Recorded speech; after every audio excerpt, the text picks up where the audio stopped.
Like I always say, simplicity shines best in zombies, and the World of War maps are no exception. But I think there's one that shines above them all. At least in my opinion, of course. What's going on, everybody? It's Papa Spank here, and today we're going to be over-analyzing Verrückt. And you know what? I'm going to be the first to say it right now. There is not a whole lot to Verrückt. Verrückt is one of those bare-bones maps where you go and you get a gun, get your perks, maybe get a wonder off if you're lucky, and survive as long as you can. And yeah, I don't disagree with that statement. That's basically what you do here. But there's something that keeps me coming back to it. And I think I know what that is. And that's how much of a challenge this map is. Okay, hear me out. Let's say you're a casual player. And you don't do high rounds. You're not one for, anything like going out of your way and doing. You just sit down and just shoot zombies. That's about it. You could probably get to about round 10, maybe 15. And I'm not saying that because I think you're bad or anything. I'm just saying that because Verrückt is a very challenging map. Like, for example, one of the things a lot of people don't like about this map is the close corneredness. And I will be the first to tell you. Yeah, it gets a little extensive sometimes, and I can see why people get very, I guess salty is the best word for it. I don't want to say that because I know that's a trigger word for some people. But I get where they're coming from. Sometimes it's very annoying to die to things like that, and I completely understand the frustration. But I feel like that's part of the reason why I keep coming back. You see, Verrückt, the highest round I've gone on Verrückt is about 29, 30, somewhere around there, I don't remember. But I want to always outdo myself. I want to get better when I play this map. And I feel like that's a reason why I come back. Because it's a challenge to survive long. Because there's not a whole lot you can do to your survival. You have so little and you need to make the most of it. Like, you don't have a lot of training rooms. Like, the room with Jug, the room with Wonder Fizz and Black Ops 3, and Double Tap is basically the only decent training areas in this map. And even then, they're some of the hardest training areas in zombies, I would say.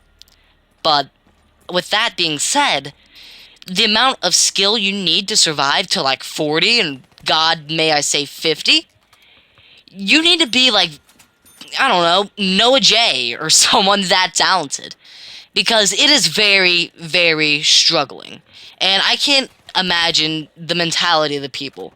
Like, good God, if I made it to like 50 on here, send me to like juvie, because I'm probably going insane. This map is a challenge. There's no way around that. It's a World of War map, and simplicity was one of the things back then. Treyarch really wasn't doing a whole lot, and I feel like Verrückt gave them the opportunity to expand the way they make maps. Like, I feel like if we didn't have Verrückt, Shinonuma, Darius, Kino, Ascension, maps like that wouldn't be the way they are. Because Noct was just 2 rooms and a door or 2. Like, it is very, very simple. And I feel like Treyarch stepped their game with Verrückt, and I feel like if they didn't, we wouldn't have the things we'd have now. Because if they didn't make something close-cornered, perks, things like that, they introduced a lot here. And I feel like if they didn't, we wouldn't have the same zombies experience we have to this day. Good God, we might not even have Blundell the way I think of it. But jokes aside, Verrückt is a great map. I personally think it's the best out of World of War. Now, people are going to say Darius probably is their favorite, but I vibed the most with Verrückt. And it's just a really good map. There's a bunch of scary aspects to it, and it's another one of those aesthetically pleasing maps. Like with the whole, Insane Asylum feels in that. And, throughout the whole map, you can hear people screaming, crying. You can do, the Samantha little Easter egg with, the toilets and stuff. Yada, yada, yada. And there's just a bunch of things that show, an insane asylum in the best way they could. They took 2 scary things. Insane asylum and zombies. And they brought them together well and made a good... what's the word I'm looking for? A melting pot. And it worked well. All of these maps work well. And I feel like without this map, zombies just wouldn't be zombies. I'm going to say it now. People can disagree with me, and that's fine. I'm open-minded when it comes to zombies a lot. For God's sake, if you said Die Rise was your favorite map, I wouldn't judge you that hard, because I know we all have our favorite maps. Like, I know there's people out there that really love, like, Ancient Evil or Dead of the Night, Black Ops 4 maps. Ugh! But I'm not going to think of you less, if you know what I'm saying. We all have our own favorite maps, and in my opinion, I think Verrückt doesn't get enough love. I think it's underrated. Like, yeah, it's a challenge, like I've said for like the last 5 minutes, but I feel like if you can get past the challenge and you like do better on the map, you'll grow to like it more like I have. Like, there's just something that brings me back to this map. And I wish people would give it more of a chance. Like, I don't want to be kind of manipulative and say, like, you should play this right now. Come on. But I really think people would enjoy it more if they did better.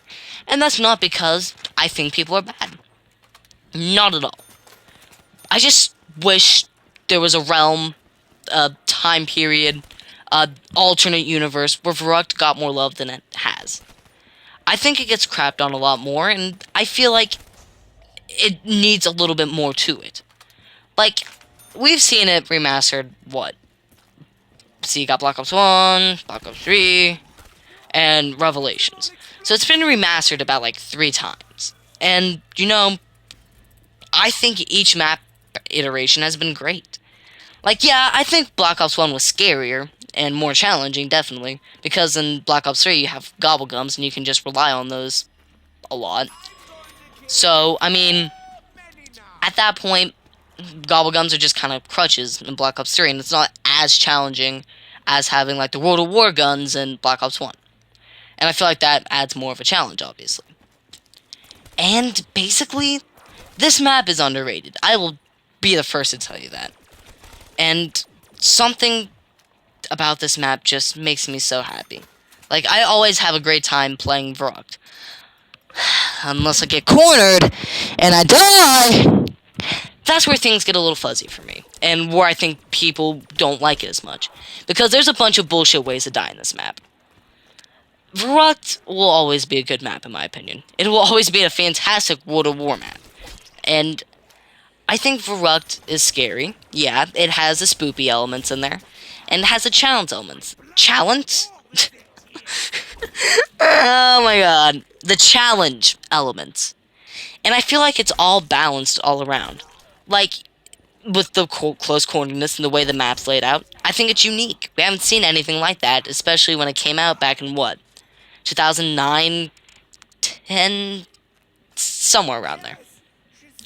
And I just think Verrückt is a very overall, I can't English. Overall, great map. And I wish it would get a little bit more love. And honestly, I would trade Verrückt for Shinonuma any day.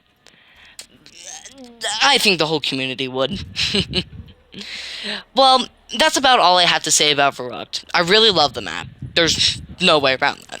And I'm glad we have it, because I don't think zombies would be zombies without this map. So, I want to thank you all for watching. Comment, like, and subscribe. Turn post notifications on. Tip your waitress. Wear your seatbelt. Do all of that. And I'll see you guys later. Bye-bye.